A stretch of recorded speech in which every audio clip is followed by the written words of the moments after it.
Bonjour à tous, nous allons aujourd'hui parler d'une caractéristique de la fonction que vous connaissez déjà. Il s'agit de l'ordonnée à l'origine.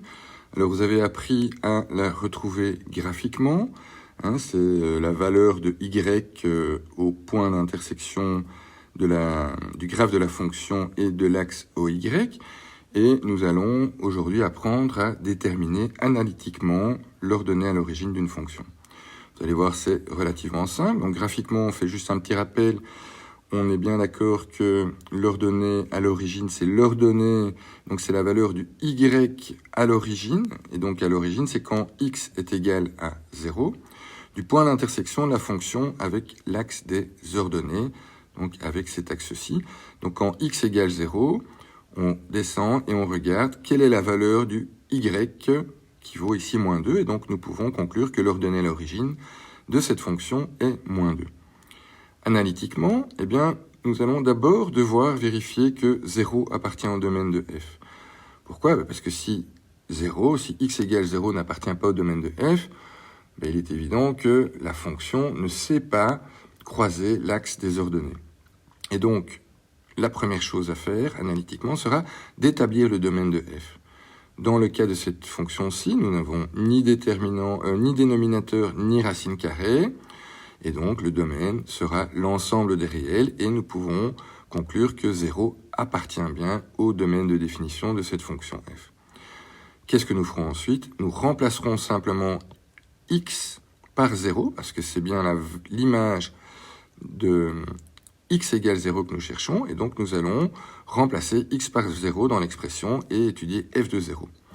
Alors ici c'est très simple, x quand je le remplace par 0, j'obtiens 0 au carré, moins 0, moins 2, ce qui nous donne moins 2, et qui correspond bien donc à ce que nous avions trouvé graphiquement.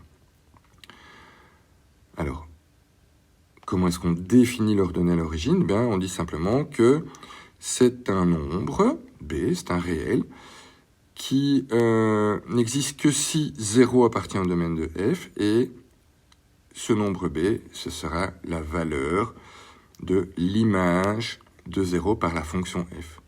Et donc ce petit b qu'on a ici dans notre définition, ce n'est rien d'autre que la valeur qu'on a trouvée avec notre expression analytique en remplaçant x par 0. Alors, prenons deux exemples. Donc, analytiquement, donc ici on n'a pas le graphe, il va falloir qu'on détermine ça analytiquement. Donc la première chose, je vous l'ai dit, c'est de déterminer le domaine de définition. Alors ici on voit qu'on a une racine, et qu'est-ce qu'on sait ? On a une racine carrée. Notre condition d'existence sera que le radicand, ce qui se trouve sous la racine, doit être positif ou nul. Je conserve x d'un côté, je fais moins 9 des deux côtés, et puis je veux obtenir x, donc je vais multiplier par moins 1 des deux côtés, et donc je ne dois pas oublier d'inverser l'ordre de mon inéquation. Donc le domaine de définition sera de moins l'infini jusqu'à 9. Donc 0 appartient bien à notre domaine de définition, et nous pouvons donc aller plus loin et remplacer x par 0 dans notre expression analytique de la fonction, et déterminer ainsi l'ordonnée à l'origine. Donc racine de 9, ça fait 3, plus 3, ça nous fait 6, ça veut dire que l'ordonnée à l'origine de cette fonction f est 6.